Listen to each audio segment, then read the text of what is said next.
Parfois, changer l'offre, c'est finalement changer la manière dont on va la présenter. Parfois, c'est changer de clientèle. Parfois, c'est mieux interroger son secteur. C'est essentiel. Une étude de marché, c'est une étude de marché, c'est surtout une analyse et une compréhension du secteur où on met les pieds. Et ça, c'est vital. La BHZ League est la chaîne costarmoricaine dédiée aux coworkers résidents, ponctuels et réguliers du BHZ Coworking à Lannion. Rendez-vous chaque jeudi autour d'un café ou d'un thé. Indépendants, start-upers, télétravailleurs, qui sont ces acteurs qui font vivre l'économie locale? Comment s'organisent-ils au quotidien? Ils donnent tous leurs tips de super-héros. Passionnés, challengers, déterminés, découvrez leur parcours, leur activité dans les Côtes d'Armor et même au-delà. Rendez-vous en description d'épisode pour connaître toutes nos actus.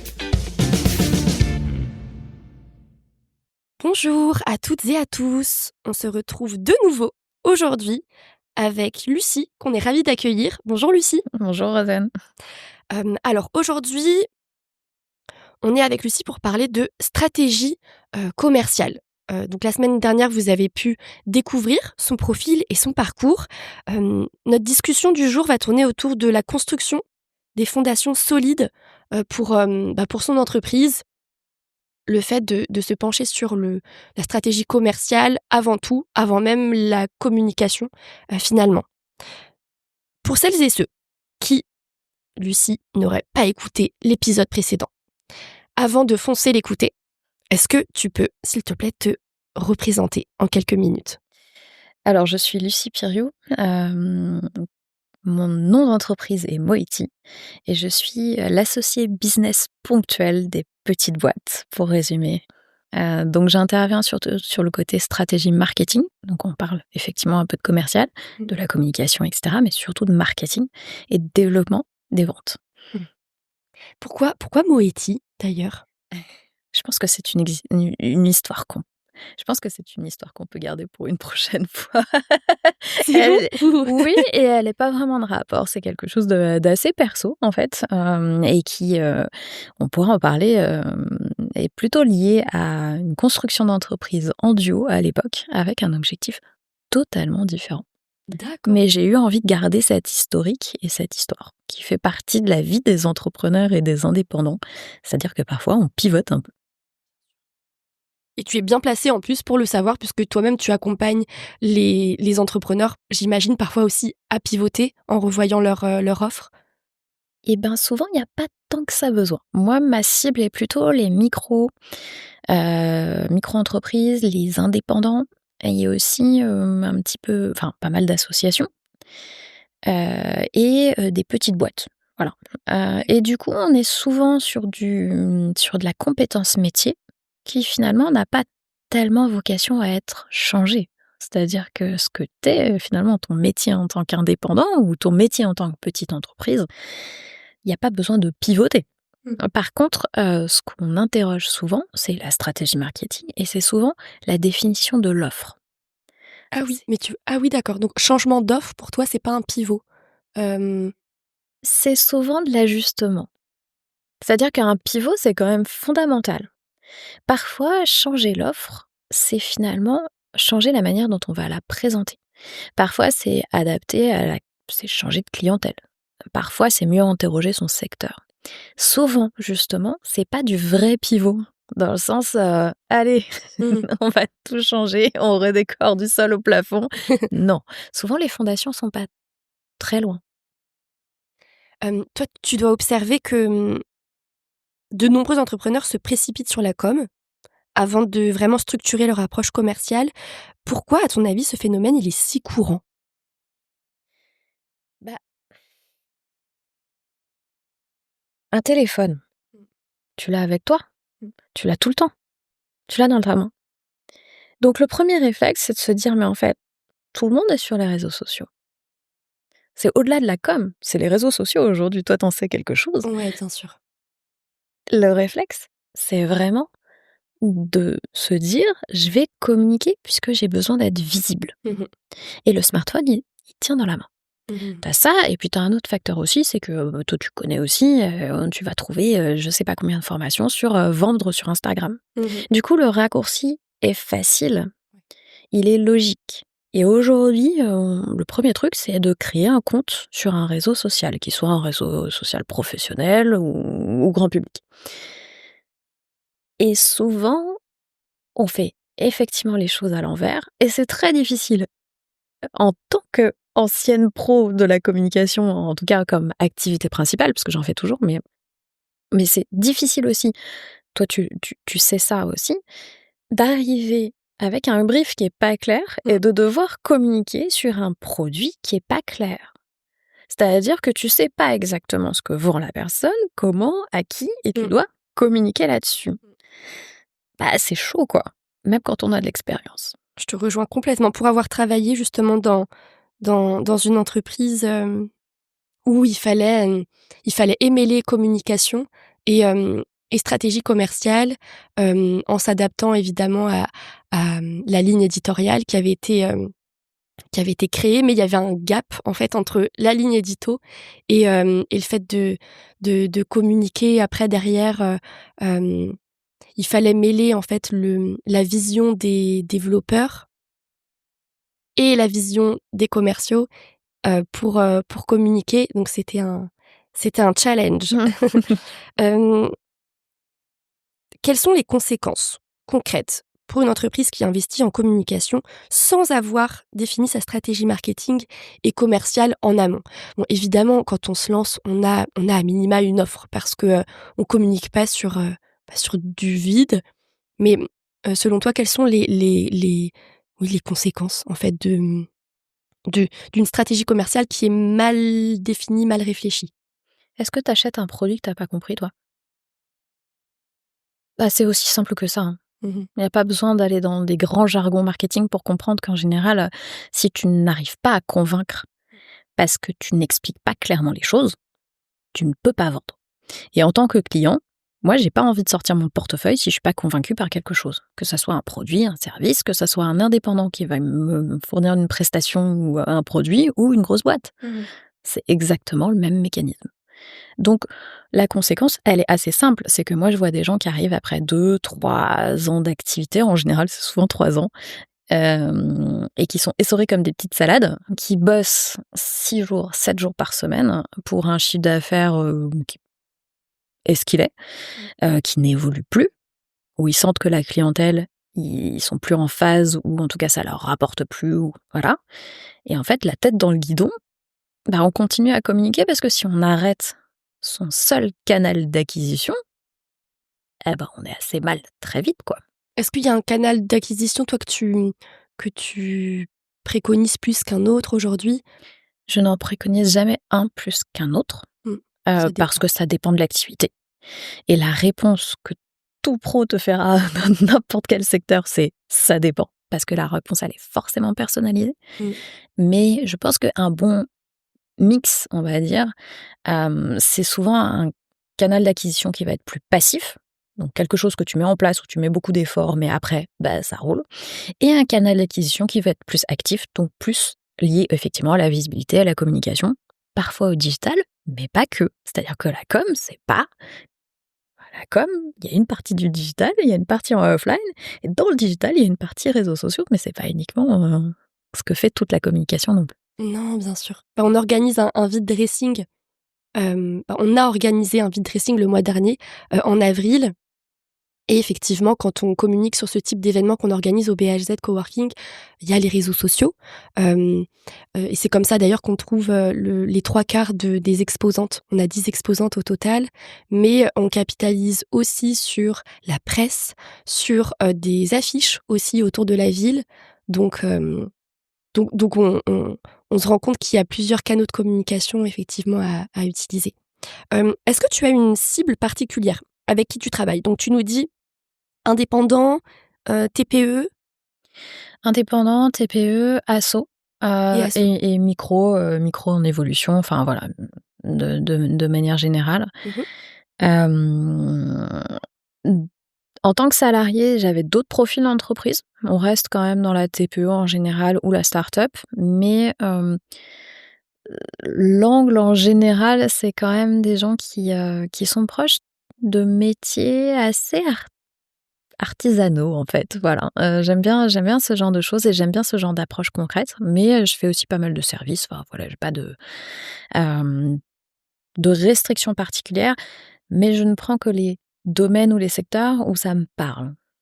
D'accord. Donc l'artisanat te parle davantage. Et L'artisanat, les compétences métiers, enfin, je trouve qu'il y a des choses, assez passionnantes, là-dedans à faire. ouais, est-ce que tu as un client, par exemple, dont tu as envie de parler en particulier?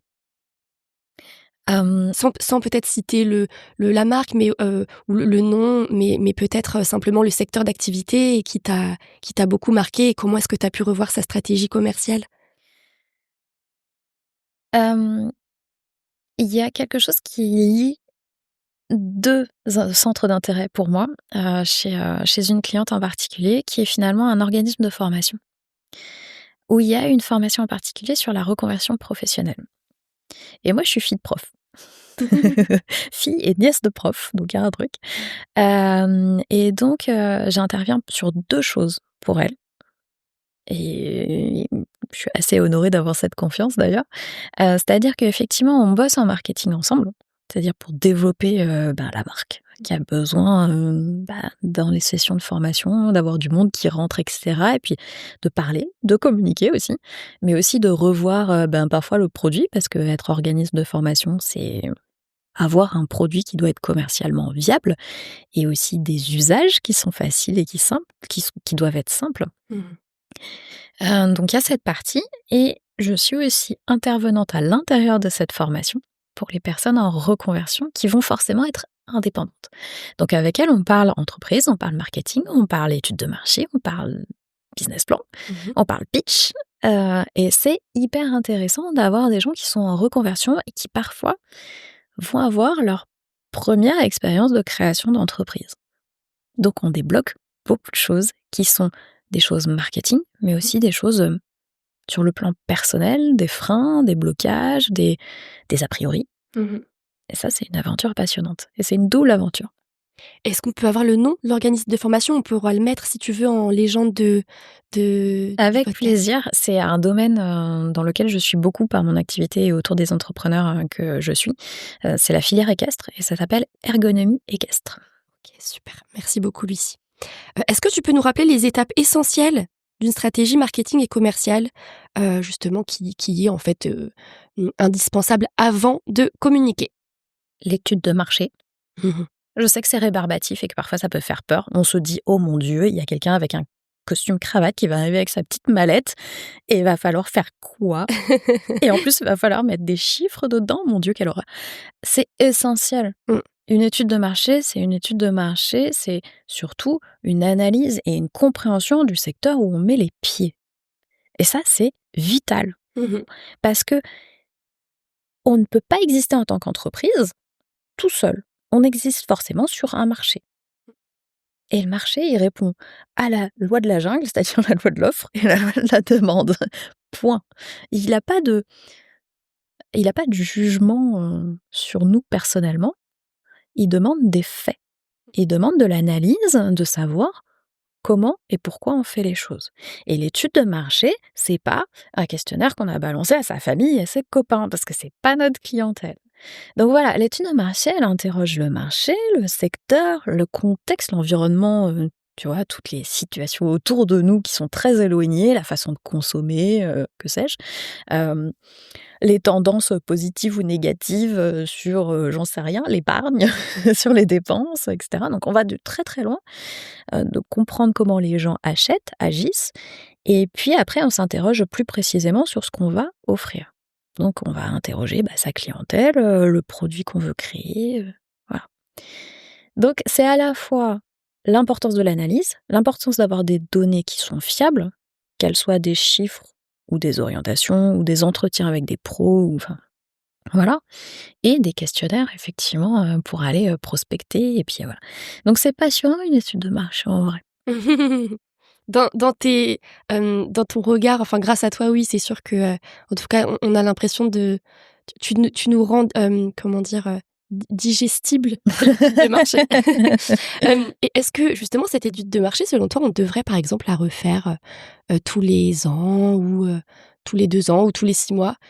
Je m'attends à ce que tu me dises, bah, justement, encore une fois, ça dépend et effectivement, ça dépend de notre produit, ça dépend de notre service, j'imagine, puisque, on évolue le monde évolue tellement vite aussi aujourd'hui qu'il faut pouvoir, se réajuster, en fonction de, bah, des habitudes de notre cible, des habitudes de consommation de notre cible. Mais est-ce que selon toi, il y a quand même un petit, un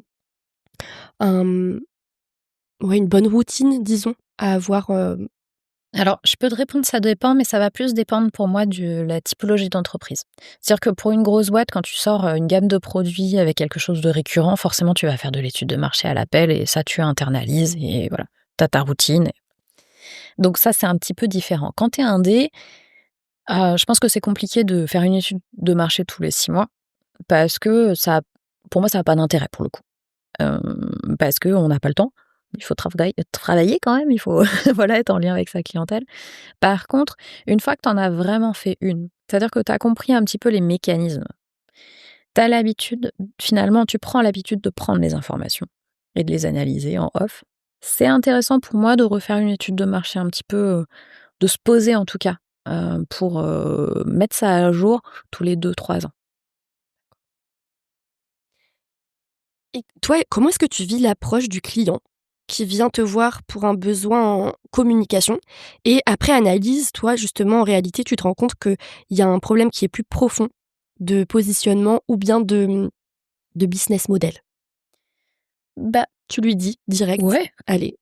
Bah, oui, oui, oui, parce que je suis là pour ça et en général, c'est finalement, alors je vais dire «elles» parce que généralement mes clientes sont des femmes, Ah d'accord. soyons honnêtes. Hem, Elles viennent avec souvent: «J'en ai marre de communiquer, Ah oui, ça d'accord. m'épuise, ça me fatigue» et finalement il y a une volonté de trouver autre chose, de comprendre ce qui bloque et elles sont déjà ouvertes au fait que la réponse ne se situera pas forcément dans la communication. Mmh.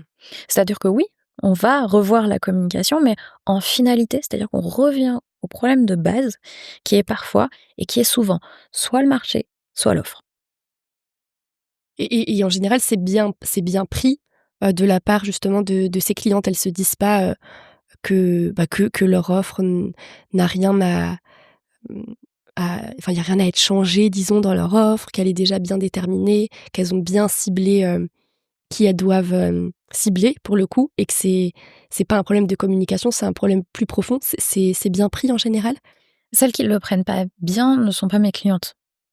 Finalement, pas parce que je les repousse, mais parce qu'elles ne viennent pas directement, puisque moi, la façon dont je dis les choses, c'est assez clair en général. Donc, j'ai pas cet écueil-là. Mmh. Et au contraire, mon profil d'entrepreneur, en général, chez les indés, c'est des bosseuses. Ce sont en général des femmes qui n'ont pas cette compréhension du marketing, pas parce qu'elles ne sont pas capables de comprendre, juste parce qu'elles connaissent pas, qu'elles n'ont pas ces ficelles. Et ça, c'est normal. Voilà. On peut avoir deux, trois principes et deux, trois connaissances et pas avoir un soupçon d'idée de comment orienter ça. Oui, bien sûr. Moi, mon rôle, souvent, c'est de créer des déclics. C'est-à-dire que moi, je fonctionne pas mal en atelier ou des formats hyper concrets. Et moi, mon moment préféré, c'est quand on me dit «Mais oui». Et parfois, ça peut arriver en 5 minutes. Et mais c'est génial, ça veut dire qu'on a trouvé le bon fil conducteur, qu'on va organiser les choses. Moi, mon job, c'est de remettre parfois un peu l'église au centre du village, mais c'est toujours en adhésion totale. Et ce qu'on fait, c'est de bosser ensemble. Mmh. C'est pour ça que je dis que je suis une associée ponctuelle, mais je suis une associée. Je suis pas là pour donner des leçons. Je suis pas là pour déterminer le produit, la clientèle, l'offre à leur place. Je suis là pour leur donner les grandes ficelles, pour les orienter et pour les guider sur les priorités à mettre en place. Moi, mon rôle, c'est d'être avec elles. Je suis pas une agence. Je fais pas des recos. On bosse ensemble. Je comprends. Et comment est-ce que toi, tu as organisé ta, ta propre, stratégie, commerciale et de communication? Tu parlais d'acquisition justement, dans ton parcours quand on l'a évoqué dans l'épisode précédent. Comment est-ce que toi, tu vas chercher tes clients? Quelle est, à ton avis mince, je prends mon rôle de prof. Heu, Quelle est, à ton avis, la première source de clientèle chez les indés? Les réseaux sociaux ou sites web, j'imagine? Wrong. Tu vas me dire le bouche à oreille? Évidemment, Ouais, évidemment. ouais. Et ça commence comme ça. OK. Ça commence par aller expliquer clairement son produit à tonton, qui pige rien à ce qu'on fait, à mamie et à ses collègues, anciens collègues et c'est voilà, des gens qui nous connaissent, que ça soit de la famille, des amis ou des anciens collègues. Ça, c'est super parce que si on reste dans les en tout cas, si on reste dans les mêmes métiers, tu vois, on a déjà un réseau professionnel. Mmh mh. Ça commence par aller se présenter. Ça commence par avoir le courage d'aller mettre le pied parfois dans la porte. Mmh. D'aller pousser les portes et puis, de provoquer les opportunités. Exactement. D'accord. Donc, finalement, c'est plutôt par le bouche à oreille alors, pour toi que Totalement. ça fonctionne? OK. Quels outils ou en tout cas quelles méthodes, toi tu recommanderais aux entrepreneurs pour clarifier leur vision, sur leur modèle économique? Bah, de bosser avec moi. Quelle question. Hem, s le constat intéressant à faire, c'est de se dire tu connais le principe de l'elevator pitch? C'est-à-dire, Du tout. Vas-y, raconte-nous. c'est le fait de pitcher dans un ascenseur. C'était très encensé par la Startup Nation. Donc tu as littéralement 20 secondes pour te pitcher. On va dire 30, parce qu'on est sympa le temps que tu appuies sur le Parce qu'il bouton y a etc. 15 étages, voilà. Voilà, tu restes coincé dans un ascenseur avec, un investisseur, une investisseuse, et tu dois présenter ton projet et tu dois convaincre. Parce que ce que tu veux faire, c'est que la personne se dise: «C'est pas je veux acheter son produit, je vais au moins prendre sa carte de visite, je vais au moins prendre son contact». Comment tu fais ça en 30 secondes? Si tu peux pas le faire en 30 secondes, alors il faut se poser la question. Mmh. C'est ce que je dis souvent, quand on demande à des indépendants de se présenter, ils devraient pouvoir le faire en une phrase, en fait, et compréhensible par quelqu'un qui a 8 ans. Et ça complexifie les choses, en plus, en général, c'est fou, alors qu'il faut justement les simplifier. Exactement. Mmh. En général, ça bafouille Ouais. et c'est normal. Quand je dis ça, c'est facile pour moi de le dire. Parce que tu as la méthode, qui est aujourd'hui, presque intégrée, Oui, et puis mais après ça m'arrive de bafouiller aussi, hein, tu vois? Il y a des contextes où je me retrouve un peu, décontenancée ou des choses comme ça peut arriver. Enfin, personne n'est parfait, mais effectivement, bah, j'ai l'habitude de pouvoir me relever un peu plus et surtout j'ai l'habitude de le faire pour les autres, donc c'est plus simple. Hem, mais je trouve que en général, ça révèle beaucoup de blocages. Mmh. Mais c'est presque un travail d'introspection, en fait, aussi. Parce que, pour tes clients, ils ont besoin de prendre une feuille, un papier, de simplifier les choses, mais de réécrire qui ils sont et ce qu'ils font, mais simplement. Tout à fait et quand tu dis qui ils sont, souvent c'est pas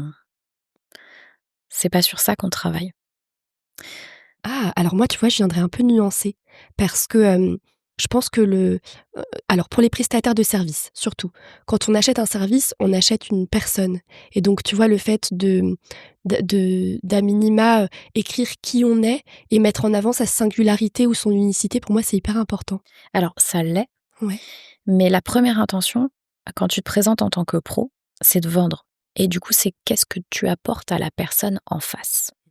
Et il faut jamais oublier dans l'équation la clientèle, que ce soit la clientèle ou le réseau pro ou en tout cas la personne qui est en face. Et j'ai un deuxième biais sur ça, c'est-à-dire que de base, je suis totalement d'accord avec toi, mais mes clientes sont des femmes et en fait, j'en ai ras la frange qu'on dise aux femmes de bosser sur elles et sur leurs valeurs et chichi pompon. Parce que, oui, c'est important, mais ça ne doit jamais les priver de l'accès à des choses tangibles, plus commerciales, plus marketing, au marché, et cetera, et de connaître ces règles du jeu. Les 2 sont hyper importants. Mais souvent, elles sont déjà douées dans l'introspection. Elles sont déjà douées dans leurs valeurs. Enfin, je veux dire, elles ont un accès à ça. Elles peuvent pas les assumer en tant qu'entreprise. Et moi, mon rôle et c'est plus ma vision, parce que ça m'agace personnellement, hem, d'avoir, tu vois, les mêmes ateliers qu'on propose aux femmes et cetera, comme si elles devaient travailler toujours sur elles. Non, elles ont besoin d'être intégrées dans les réseaux, d'être intégrées dans les réseaux professionnels pour leurs compétences, pour leur vision du marché, pour le produit qu'elles offrent, pour la clientèle qu'elles visent. Ça, pour moi, c'est important. Et toi, tu fais partie d'ailleurs de certains, réseaux, de certaines assos? J'ai fait et je fais plus. D'accord, OK. Par choix, par manque de temps? Alors par manque de temps, par choix, non, parce que j'ai rien, contre. Je trouve qu'au contraire, en tant qu'indé, il faut fonctionner en réseau. Mais pour l'instant, c'est pas ma priorité du moment. D'accord, d'accord. Peut-être Femmes de Bretagne ou, d'autres assos? Jamais intégré jusqu'ici. D'accord, OK. Quels sont les signaux d'alerte qui indiquent qu'une entreprise devrait repenser sa stratégie, selon toi? Quand il y a plus de sous. Quand il y a plus de sous non, mais c'est vrai, hein, c'est basique, mais quand tu fais un chiffre d'affaires quel qu'il soit minime ou qu'il soit assez gros, mais qui n'arrive pas à te payer, voilà, Et le quand on fait ralentissement. pardon. Quand on fait appel à toi, Lucie, est-ce que tu as mis en place une facilité de paiement? Du coup, peut-être un paiement en 3 fois, 4 fois, tu vas nous donner un petit peu ensuite, ton ton offre pour qu'on ait une meilleure idée parce que s'il y a plus de sous, mais qu'on a envie de se faire aider, comment on fait? En général, c'est le moment où ça ralentit. D'accord. C'est le moment où ça ralentit.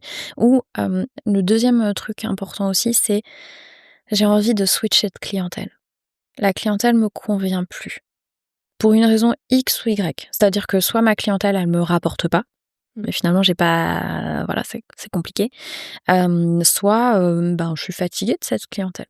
Ou je veux aller tout simplement vers, je sais pas, du plus pro, ou du plus particulier, enfin voilà. Souvent il y a une réorientation de clientèle là-dessous. Et effectivement, c'est, je voudrais en vivre, mais j'ai peur de pas en vivre. Et souvent on est à ce moment charnière de 2 ans, 3 ans où, grâce à France Travail, premier pourvoyeur, d'entreprises de France et de création d'entreprises de France, on a vécu un petit peu sur ces aides. On avait un peu de sous de côté donc voilà et puis après on se rend compte qu'on va pas réussir à assurer son niveau de vie, le niveau de vie dont on a besoin, hein, qu'il soit petit, grand et on se rend compte que ça coince et en général, c'est là qu'on vient en discuter. Et donc, quelle est ton offre, toi, Lucie? Si on a envie de faire appel à toi, tu nous dis que tu es une associée ponctuelle, donc combien de temps ça dure? Comment est-ce que tu as organisé tes accompagnements? Ça dépend des besoins. Bah, les meilleures réponses, ça dépend. Mmh. Quand, on va bosser les offres, c'est ou même l'étude de marché, c'est-à-dire que moi, je propose pas de réaliser l'étude de marché à la place de la personne. Ah, d'accord. Je ne fais pas ça parce que j'ai besoin de coopération et d'adhésion totale à ce qu'on est en train de faire. Et autant j'ai des raccourcis que moi je peux faire, parce que je connais mon métier et je vois tout de suite, là où ça peut, cliquer, là où ça peut matcher et cetera. Autant, il est très important et d'ailleurs aussi en tant que femme entrepreneur, qu'elles restent capitaines de leur barque. Mmh. Et du coup, on travaille ensemble. C'est du ping-pong. Moi, j'aime pas jouer au tennis contre un mur. C'est pas mon truc. Hem, donc on va travailler sur des choses hyper ponctuelles. Moi, mon boulot, en réalité, je te dis associée ponctuelle, consultante marketing et cetera, c'est de créer des déclics. Et ces déclics, on peut les créer en 2 heures. OK. Donc ce que je propose, c'est des formats qui sont des ateliers, souvent, en introduction et ça permet de bosser aussi avec moi et de me faire confiance, de comprendre où je veux aller et cetera. Bah, c'est pas très engageant finalement de bosser 2 heures avec moi, mais en 2 heures, on fait quand même beaucoup de boulot. Mmh. Et du coup, ce sont des formats, où elles repartent en plus au-delà des 2 heures de boulot avec un bilan que moi j'écris, avec des pistes de réflexion, avec évidemment tout ce qu'on s'est noté, mais aussi, un peu les next steps. C'est-à-dire, qu'est-ce que je fais après? C'est très sympa, mais voilà. Hem, j'ai eu une cliente, la semaine dernière, qui m'a dit, son vocal était formidable, c'est dommage, j'ai pas pu, voilà, c'est en vocal, mais elle me dit que je suis d'une agaçante perspicacité. tout en Donc c'est grognant positif. derrière. Tout en grognant en disant: «Mais au bout de 15 minutes, tu m'as dit ça» et puis, je me dis: «Mais ça fait 3 ans que je le fais ce truc et j'avais pas vu». C'est ça en fait, c'est pas d'être, tu vois, pour le coup, je suis pas une super héroïne, c'est juste facile pour moi d'arriver parce que moi j'ai pas la tête dans le guidon de leur business. Je suis reculée, j'ai pas la prise, personnelle, voilà, j'ai pas l'historique et je m'en occupe pas. Hem, je suis là pour faire du tri, organiser, ranger et que tout d'un coup, il y a un truc qui soit un peu plus clair et qu'on prenne ce chemin-là. D'accord. Donc sur des formats études de marché, finalement, tout le travail d'enquête, d'aller mettre le pied dans la porte, des trucs comme ça, c'est elles qui vont le faire et qui sont capables de le porter. Et tu leur donnes la méthode peut-être ou des sortes de tableaux ou des choses qui font que ces personnes-là puissent être autonomes ensuite et puis faire cette cartographie d'études de marché ou Il y a du un tout? peu de ça, mais en vrai, on va surtout faire un jeu de questions-réponses. Ah d'accord. Et c'est moi qui les guide là-dedans.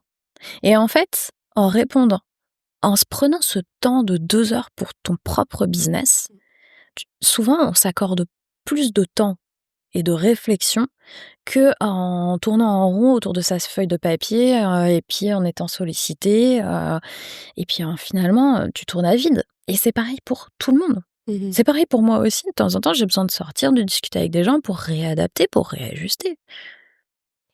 Donc ça, c'est ton offre études de marché? Alors ça, c'est les offres ateliers. Donc études de marché, offres, quand on travaille sur les offres aussi en particulier, quelqu'un qui, voilà, bosse depuis, 3 ans sur une offre et pas même format, c'est-à-dire jeu de questions-de-réponses et cetera sur 2 heures d'atelier et puis après je pars en suivi. C'est-à-dire que, je vais faire des suivis mensuels où, sur 4 semaines, on va se faire un call toutes les semaines. On va avoir un espace partagé où on va vraiment pouvoir échanger par écrit et moi je suis là avec elle pendant 1 mois, renouvelable au besoin. Mais mon but est toujours qu'après un format, que ce soit un atelier ou un suivi, elle soit capable d'être autonome. Oui, d'implémenter ce que tu leur as conseillé. OK. Je suis pas une béquille, je veux pas les garder en fait. Mmh. Hem, Oui, puis même je comprends puis pour toi aussi, je pense que sinon ce serait hyper chronophage, Pas très épanouissant et p surtout. ouais. Moi, je suis super contente quand elles ont pas besoin de moi après. Et par contre, quand elles reviennent 3 mois, 4 mois, 6 mois après en disant: «Ah bah là, j'ai un autre projet» ou «Là, je veux aviser» ou «Ça, je veux adapter», c'est génial parce que je peux rebosser avec ces personnes en lesquelles je crois et sur un autre projet. Donc aller plus loin. Comment, selon toi, les entrepreneurs peuvent-ils trouver justement le juste équilibre entre prendre le temps de construire une stratégie solide et en face, cette fameuse nécessité d'être visible rapidement sur le marché? Donc, at selon toi, comment est-ce qu'on trouve justement ce juste équilibre-là? Je suis pas sûre. Est-ce que tu peux me reposer la question? Comment est-ce qu'on trouve le juste équilibre entre je veux vite être rapide, je veux vite être, visible pardon sur le marché et à la fois je veux construire une stratégie, de commercialisation, une stratégie commerciale, marketing, rapide? En ayant un timing cohérent. Oui. C'est-à-dire que la phase de réflexion, elle est avant la phase de communication. Si tu fais les 2 en même temps, c'est pas possible. Mmh. Forcément, tu perds du temps en communication et ça, c'est et tu perds en clarté du message aussi pour les gens, qui t'ont vu démarrer et puis, au bout de 3 mois, en fait, tu as changé, enfin, c'est pas très logique. La phase de réflexion, elle est avant lancement, Mmh. toujours. Ça t'empêche pas de réfléchir après, Mais oui! évidemment et de continuer à interroger, ce que tu veux faire, ton secteur, ta clientèle et cetera. Mais la phase de lancement, la phase de réflexion, la phase d'étude de marché, la phase pour aller jusqu'au business plan, elle est avant lancement. Mmh. La communication, elle intervient après. D'accord. C'est hyper intéressant d'avoir ton point de vue, là-dessus. Je te partagerai en off tout à l'heure une femme qui aide, les professionnels ou pas, ou les particuliers aussi, mais qui veulent se lancer dans la création de produits digitaux et qui, elle, dit l'importance de communiquer avant le lancement du produit, sachant que le produit est parfois même pas terminé. Et je pense que là, c'est parce que c'est propre aux produits digitaux. Oui, parce qu'on est dans ce mythe de, il faut créer une communauté. et parce que c'est via ta communauté que tu vends.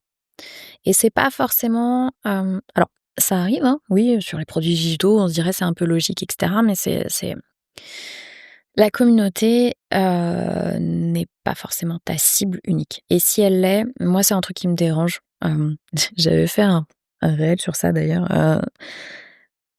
quand tu vends que à ta communauté, la première fois, ça marche et après tu divises ton taux de conversion. Si tu pas fait augmenter, à ce moment-là, il faut une stratégie de visibilité qui est quand même, enfin, tu vois, c'est pas, voilà, il faut un truc où ça roule, quoi. Si tu pas augmenté ta communauté et elle augmentera pas autant que ton besoin de conversion, avec des nuances et des pincettes, hein, toujours. Mais disons que à part quelques modèles où effectivement tu réussis à faire ça, il y a beaucoup de gens qui se lancent là-dedans et qui vont avoir ce phénomène-là de créer une communauté, Mmh. de vendre la première fois à cette communauté et quand il va falloir revendre, bah là, ça va se complexifier. Parce que si tu essayes de vendre à la même communauté, tu as une partie qui a déjà vu le truc et qui a pas acheté la première fois, pour une raison X ou Y.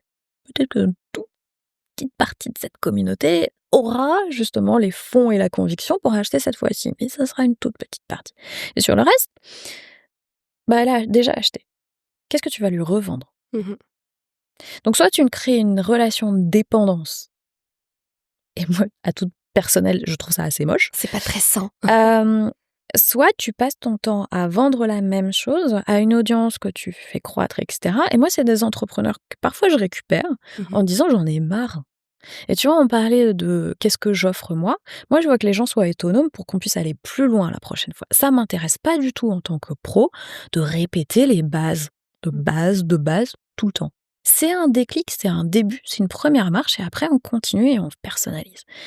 Et en fait, sur souvent ces pros-là qui ont ce modèle-là, du coup, on en arrive au bout de 2-3 ans à dire: «Moi, j'en ai marre en fait».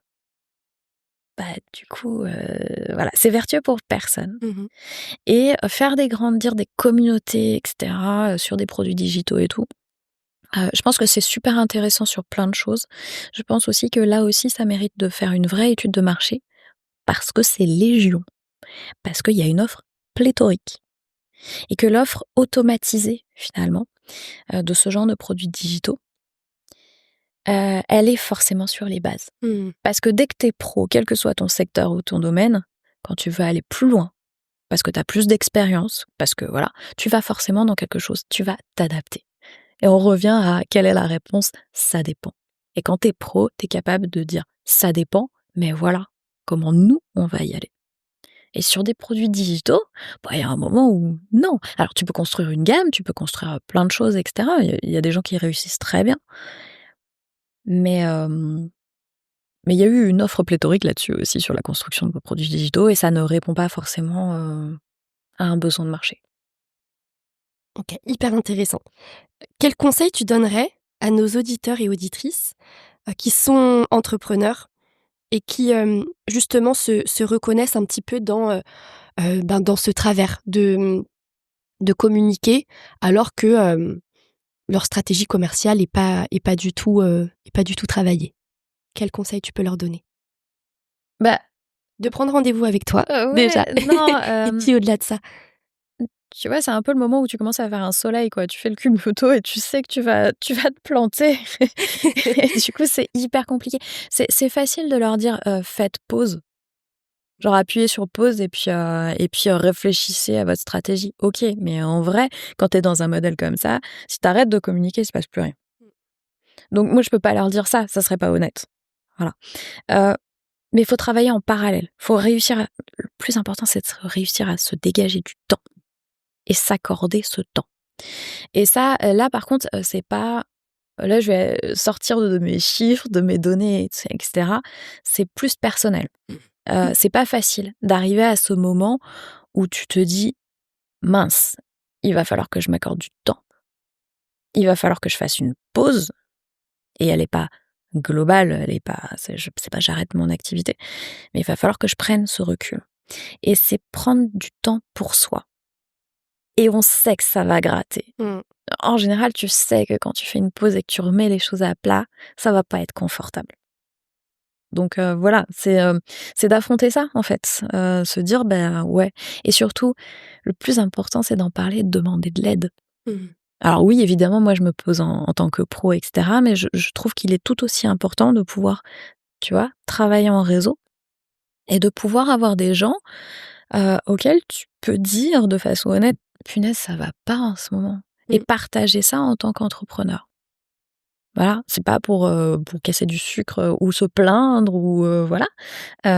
C'est pas pour se dire, «Ma clientèle est nulle» ou «Je me reconnais plus» ou ce que tu veux. Mmh. C'est juste pour dire: «Waouh, je suis pas toute seule à ressentir ça». Non, tu es pas toute seule. Mais après, il faut en faire quelque chose. Bien sûr. Oui, oui, savoir rebondir et OK, super. Bah, merci beaucoup Lucie. Donc, on a parlé de tes ateliers, on a parlé du suivi aussi que tu proposes, donc ça, ce sont tes 2 offres, Ouais. c'est ça? Comment est-ce qu'on fait pour te retrouver, si on veut échanger avec toi? On m'envoie un message. Je pense qu'on laissera, ça, dans le descriptif du podcast, mais c'est le mieux, c'est ça. Sur Instagram, sur LinkedIn Par mail, et par par mail? On téléphone, mettra ton mail il y aussi. a y a aucun souci, hein, quel que soit le canal de contact. Et ce que je fais en général, c'est que, et c'est très important pour moi, d'abord, pour voir si on est aligné, c'est qu'on se parle une trentaine de minutes, on se fait un visio et c'est là qu'on met les choses à plat. Parce que comme tu le disais tout à l'heure, c'est aussi un lien de confiance qui doit se créer Mmh. et moi, je dois être en confiance de savoir ce que je peux apporter à la personne et la personne doit être en confiance avec moi de se dire: «Ouais, on peut parler le même langage». Donc c'est super de mettre tu mets en avant aussi une certaine forme d'offre avec ces fameux appels découvertes, dans un Évidemment. premier temps. Évidemment. Génial. Merci beaucoup Lucie pour cette conversation. Je suis certaine que nos auditeurs et auditrices ont adoré, ont appris plein de choses et puis, on se dit à très vite, au BHZ. Merci beaucoup Rosanne, à bientôt. Merci.